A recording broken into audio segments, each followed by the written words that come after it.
Olá, sejam muito bem-vindos. Para a edição de hoje, a gente tem um material riquíssimo em mãos.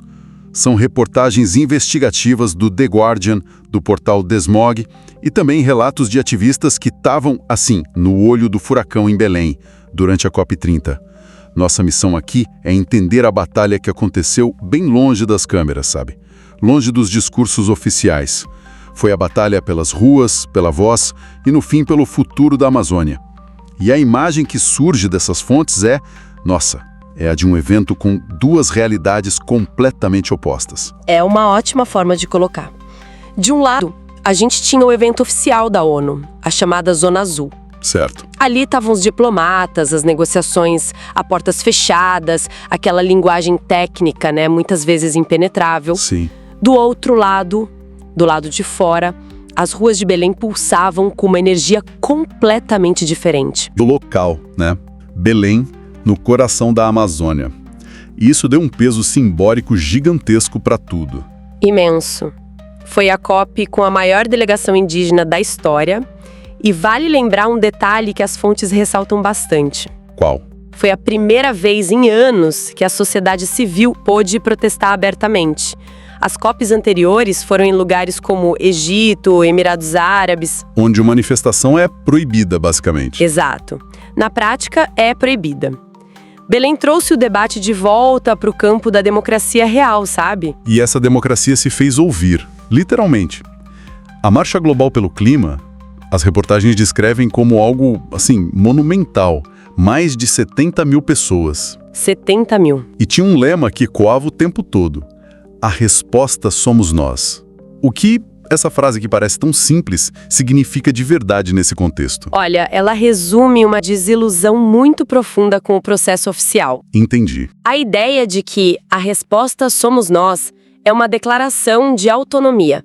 Significa que esses movimentos não estão mais esperando que as soluções venham de dentro dos centros de convenções. Eles se veem como protagonistas. Exatamente. Protagonistas que, aliás, já possuem as soluções. Isso ficou muito claro num evento paralelo que foi, em muitos aspectos, maior e mais vibrante que a própria COP. A chamada Cúpula dos Povos. A Cúpula dos Povos? Os artigos descrevem quase como uma anti-COP. Uma zona popular em oposição à Zona Azul da ONU. O que acontecia lá de tão diferente? Imagina um espaço com mais de 100 organizações de 62 países diferentes. Nossa! Ali não se discutia só o texto de um acordo climático. Discutia-se de tudo, desde modelos de agricultura regenerativa baseados em conhecimento ancestral, até estratégias jurídicas para processar empresas poluidoras em tribunais internacionais. Então era algo prático? Era um laboratório de soluções práticas. Um contraponto direto àquela paralisia burocrática que muitas vezes marca as negociações oficiais. Aham. A ativista maia de Xi, a Lúcia Ixil, tem uma fala citada que resume esse espírito. Ela disse: "Nós sabemos que a resposta somos nós. Nós temos as soluções." Não é uma esperança, é uma afirmação. É uma afirmação de capacidade. E essa afirmação vinha com uma criatividade impressionante nos protestos, né? As fontes mencionam cartazes como "Não existe justiça climática sem reforma agrária popular." Sim. E até um simbólico funeral dos combustíveis fósseis. Esses atos, eles têm algum impacto real ou é mais para foto, para as câmeras? Eles são fundamentais, porque eles disputam a narrativa. Certo. Um funeral dos combustíveis fósseis comunica de forma imediata, universal, algo que um relatório de 300 páginas do IPCC talvez não consiga. A urgência. A urgência de abandonar um modelo econômico. A faixa sobre reforma agrária, por exemplo, conecta a crise climática a uma questão social, econômica profundíssima no Brasil. Sim. Ela diz que não dá para falar de floresta em pé sem falar de quem tem a posse da terra. Esses atos constroem uma pressão política, cultural que, embora não altere uma cláusula de um acordo no mesmo dia, sabe? Entendi. Ela cria o ambiente para que mudanças mais profundas aconteçam. Eles lembram os negociadores que a crise climática não é uma abstração. É sobre a vida de pessoas, a sobrevivência de ecossistemas. E no centro de tudo isso, como você já falou, estava a presença indígena. Um recorde, mais de 900 delegados credenciados.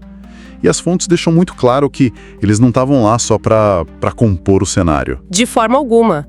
Eles estavam lá para pautar o debate e, quando necessário, para forçar a ação. A presença deles muda a natureza da conversa, entende? Como assim? Quando um líder indígena fala sobre o ponto de inflexão da Amazônia, não é um dado científico abstrato. É a descrição da realidade vivida. É a nascente do rio que secou, a espécie que sumiu. E eles trouxeram demandas muito, muito concretas. E o caso do povo Munduruku, que é destacado em várias reportagens, parece ser o exemplo mais forte disso. Eles não só protestaram, eles bloquearam o acesso à COP30. Uma atitude bem ousada. Foi uma ação de impacto direto, calculada para gerar o máximo de visibilidade e pressão. Eles não estavam pedindo uma reunião. Eles estavam interrompendo o fluxo do evento para exigir atenção. E a pauta era específica. Extremamente específica. Primeiro, a demarcação de suas terras, que é uma luta histórica. E segundo, o cancelamento imediato de um projeto chamado Ferrogrão. Certo. O Ferrogrão, para quem não acompanha tão de perto, o que é esse projeto, por que ele é tão ameaçador para os Munduruku? O Ferrogrão é uma mega ferrovia. Gigantesca, né? Exato. Planejada para cortar mais de 900 quilômetros da Amazônia. 900? Isso. Ligando o polo produtor de grãos no Mato Grosso até os portos do Pará. Na prática, é uma veia aberta para escoar a produção de soja do agronegócio. O que impulsionaria mais desmatamento, claro. Inevitavelmente. Além de atravessar territórios indígenas e unidades de conservação. Para os Munduruku, a ferrovia significa a fragmentação do seu território, a contaminação dos rios e a chegada de um modelo de desenvolvimento predatório que ameaça o modo de vida deles. Então eles bloquearam a COP. E o resultado? Foi surpreendente. As reportagens dizem que o governo teve que ir até eles e anunciar a suspensão do projeto. Isso parece coisa de filme. Como que isso aconteceu? Foi uma demonstração de força política pura. A imagem de centenas de indígenas com seus cocares, suas pinturas de guerra, paralisando o maior evento climático do mundo, era simplesmente insustentável para o governo anfitrião. Imagino. As ministras Marina Silva e Sônia Guajajara foram pessoalmente ao local do protesto. As duas? Sim. E ali, cercadas pelos manifestantes, anunciaram a suspensão do projeto. Foi uma vitória conquistada em tempo real, na base da mobilização. Isso envia uma mensagem poderosíssima, né? A ação direta funciona. E essa vitória, imagino, dá força para a principal demanda indígena, que ia além do Ferrogrão. Uma das fontes cita a Diana Chaves, da nação Quichua. Ela fala sobre incluir a demarcação de terras como uma meta climática oficial. Qual é a lógica por trás disso? A lógica é simples e amparada por dados científicos. Vários estudos mostram que os territórios indígenas são as áreas mais preservadas da Amazônia. As taxas de desmatamento dentro dessas terras são drasticamente menores. Muito menores. Em alguns casos, até 50% menores do que em áreas com perfis parecidos, mas sem proteção legal. Então, a argumentação deles é: se o mundo quer cumprir as metas climáticas e proteger a Amazônia, a estratégia mais eficaz é garantir o direito territorial de quem já protege a floresta. Exatamente, é a estratégia mais eficaz e mais barata. Demarcar terras não é uma pauta só social ou de direitos humanos. É uma política climática de altíssima eficiência. Mas ser um guardião da floresta no Brasil e em outras partes da América do Sul, isso traz riscos imensos. Quando esses líderes se expõem assim, o que eles enfrentam no dia a dia depois que as câmeras vão embora? Esse é o lado sombrio da história que as fontes também mostram. O Brasil continua sendo um dos países mais perigosos do mundo para ativistas ambientais. Infelizmente. A mesma Diana Chaves relata uma tática de intimidação que se espalhou por vários países. A criminalização. Líderes são acusados de crimes graves como terrorismo, formação de quadrilha. Nossa. Simplesmente por defenderem seus territórios. As organizações deles sofrem processos para tentar fechar as portas. É uma estratégia de desgaste para silenciar e deslegitimar a resistência. Entendi. Por isso a demanda central deles, além da terra, é pelo respeito a um princípio do direito internacional chamado consentimento livre, prévio e informado. O que isso quer dizer na prática? Significa que nada que afete seus territórios, seja uma hidrelétrica, uma mina, uma ferrovia, nada pode ser decidido e implementado sem a aprovação explícita deles. E essa aprovação tem que ser dada de forma livre antes do início de qualquer projeto e com acesso a todas as informações. É o oposto do que geralmente acontece. Totalmente. O que geralmente acontece é que as comunidades são só comunicadas de uma decisão já tomada em Brasília ou numa sala de reuniões. É uma luta por soberania, pelo direito de decidir o próprio futuro. Então, essa é a realidade de um lado da COP. Uma luta por soberania nas ruas, com bloqueios, demandas concretas. Mas o que me choca, além dessas fontes, é o contraste. Enquanto os Munduruku precisavam parar o trânsito para serem ouvidos, quem é que tinha passe livre para circular pelos corredores da Zona Azul? Aí a gente entra na outra COP, a dos negócios. Pois é. A investigação do DeSmog com o The Guardian coloca números nessa percepção, e eles são, assim, chocantes. Eles identificaram mais de 300 lobistas credenciados representando os interesses do agronegócio industrial. Mais de 300. É um número absurdo. Para ter uma ideia, essa delegação de lobistas era maior que a delegação oficial inteira do Canadá. Maior que a do Canadá. Quem são essas pessoas? Que empresas elas representam? São os gigantes do setor.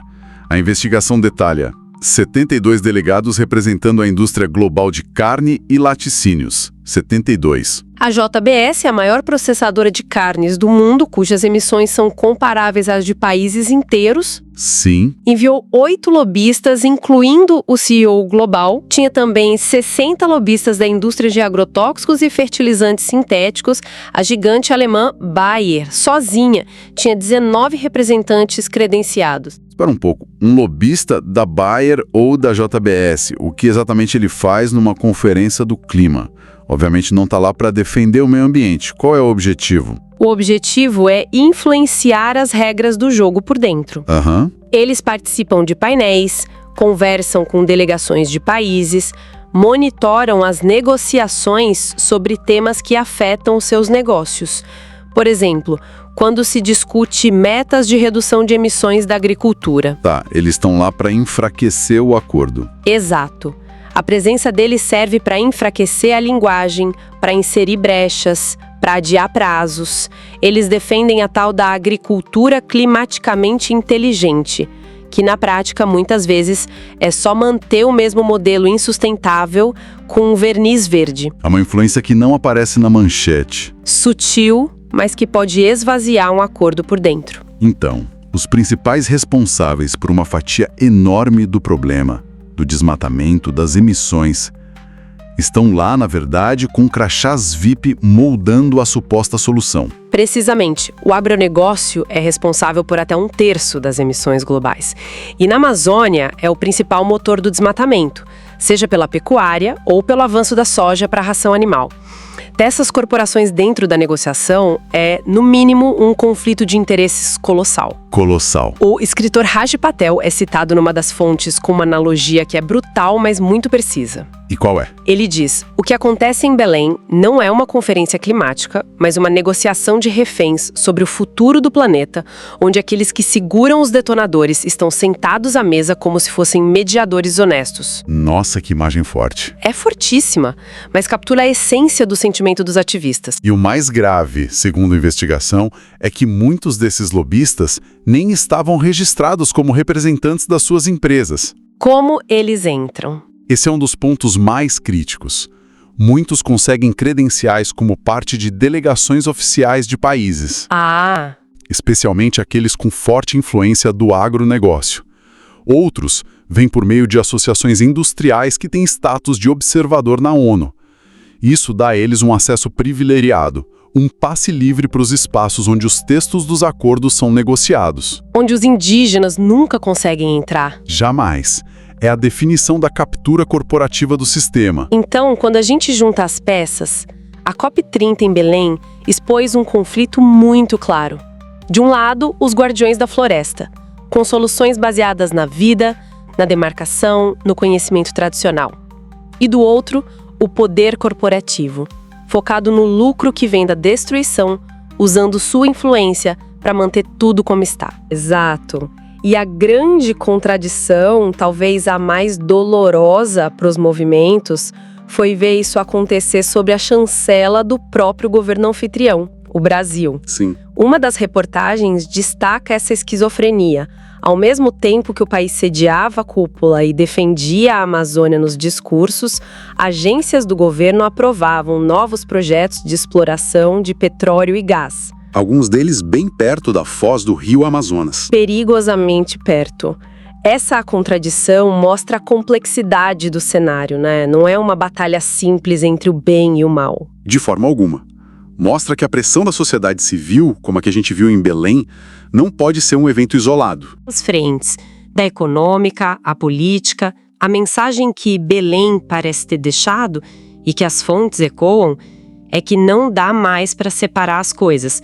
Justiça climática, proteção da Amazônia e soberania indígena são, na verdade, a mesma luta. Uma não existe sem as outras. Ao final da leitura de todo esse material, fica claro que as negociações na Zona Azul e o que acontecia na Zona Popular parecem se passar em planetas diferentes. As urgências, as soluções apresentadas nas ruas, elas simplesmente não parecem ter o mesmo peso nas salas de poder. E isso nos deixa com uma reflexão final, uma questão que paira sobre todo o processo. Um sistema que dá passe livre e até um assento na mesa para os maiores polidores pode genuinamente resolver a crise climática? Ou as verdadeiras soluções terão sempre que ser arrancadas na luta do lado de fora? Os links para as fontes que serviram de base para a criação desta edição e o acesso a outros artigos se encontram na descrição. O podcast vai ao ar de segunda a domingo, sempre trazendo informações importantes e relevantes para você. Muito obrigado pela companhia e até a próxima.